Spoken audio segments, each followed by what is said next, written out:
Gus Fring is dangerous.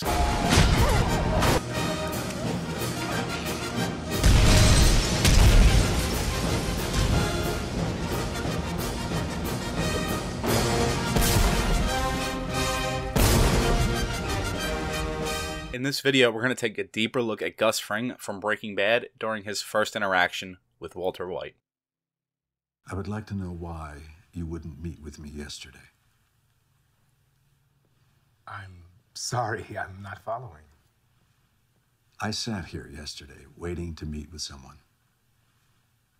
I believe that person was you. So I want to just take a moment to look at this. Gus knows already. He knows who Walter is. I think that you're confusing me for someone else. I don't think I am. Sir, if you have a complaint, I suggest you submit it through our email system. I would be happy to refer you to our website. I was told that the man I would be meeting with is very careful, a cautious man. I believe we're alike in that way. This is my favorite micro expression. And it's so stupid to have a favorite, but this one particular is so good. What Gus does here is he lowers his eyebrows while maintaining full eye contact. And that is a naturally offensive gesture. It's not something you would intentionally do. It's more subconscious. But what he does do, along with that, is he raises his chin. And when you raise your chin, it's typically indicative that something has piqued your interest. For an example, if someone was like, I have brownies, and you went, brownies? You're not going to go like that. You'll go, brownies? Like, you'll look around. You're now piqued. You'll notice that in a lot of TV and movies, characters do that as well. And it's a natural reaction. Next time you go out, talk to your girlfriend, your husband, your boyfriend, whatever, your mom, and pitch a suggestion for lunch that you know that they'll like, and watch. They're going to slowly raise their face, raise their chin, and they'll be more piqued. They'll be more interested. If you are who I think you are, you should give me another chance.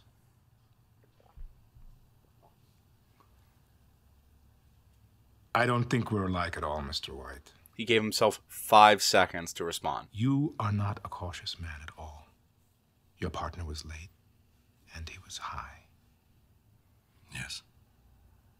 Yes, he was. He's high often, isn't he? Okay. So we're going to just break down that section. I love that section. This is how you negotiate like a madman. What he does here is he does the exact opposite of what's called ad hominem.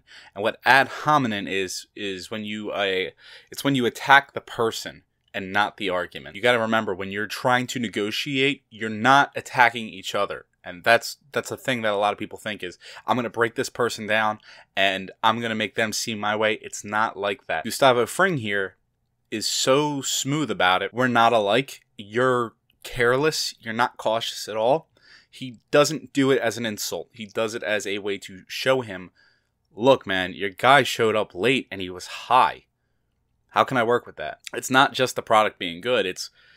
This is a problem. What he did that I love is at the end of it, he asked a question. He asked a question that was so simple, he already knew the answer.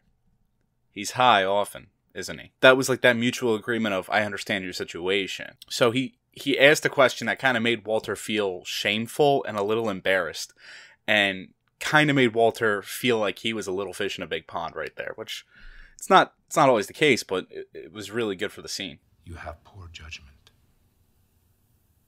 I can't work with someone with poor judgment. Are you familiar with my product? Walter just deflected. Told? It's excellent. It is impeccable. It is the purest, most chemically sound product on the market anywhere. That is not the only factor. Agreed. You could charge twice the current rate for what I provide, and your customers would pay it. Hands down. Now, who I choose to do business with on my end is not your problem. You won't see him. You won't interact with him. Forget he exists. This is a good segue. Walter deflected and then worked his way down. And what I mean by that is Walter knew his shortcoming was Jesse currently being unreliable. He showed up to a meeting late and high. That is unacceptable anywhere. So Walter wanted to forefront, this is the best I can offer. Like right out the gate, we already know my shortcoming.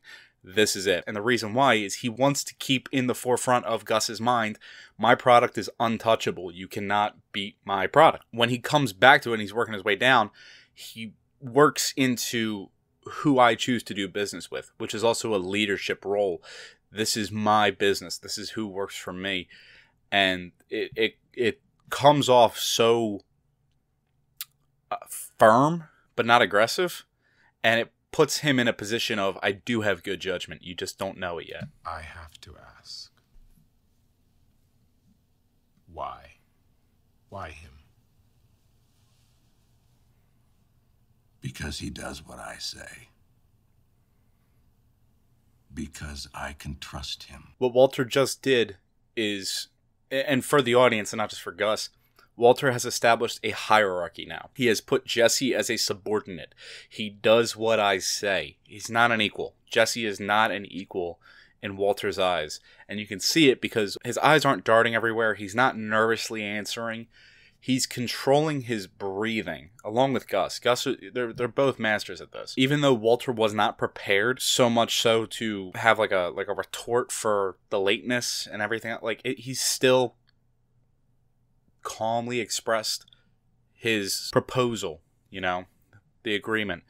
And now that he's established a hierarchy between him and Jesse, now we can kind of see where he's thinking, and it shows Gus that we're not equals. We're not the same. He is a lackey. That is all he is. How much product do you have on hand? 38 pounds. Ready to go at a moment's notice.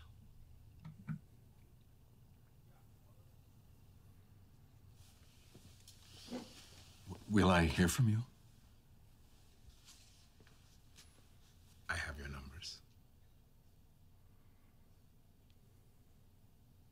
You can never trust a drug addict. He already had the conversation in the bag. Gus already knew he was going to either A, take Walter's proposal, or B, not. He already had the information on it. He just wanted to get Walter's desperation. Takes a few seconds, pauses, gets up, and leaves. And the reason why that's so significant, and you can do it you can do it pretty much anywhere. A lot of people do it when they buy cars or when they buy houses. They're making big purchases, and it's just getting up and walking away. And the reason why is, well, that's a sale out the door. It's better to leave with something than leave with nothing. It really flips the salesman's head. So Walter's like, well, hold up. Am I going to hear from you? But you hear him stutter. And when he stutters, it showed he was a little bit more desperate. Now, if Gus got up and walked away and Walter had another appointment, Walter would be like, fuck it, I don't care.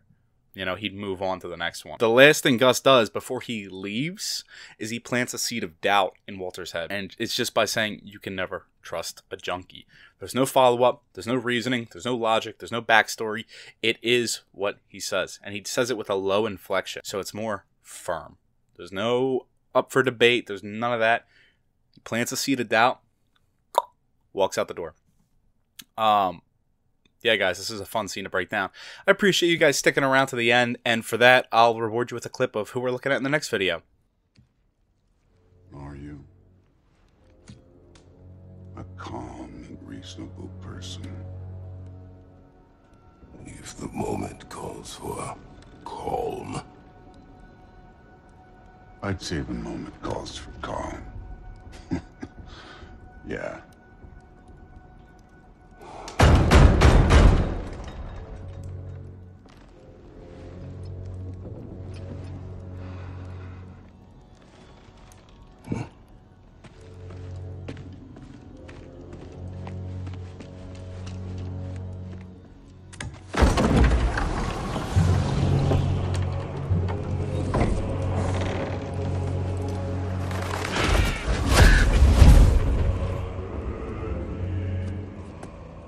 You know who I am?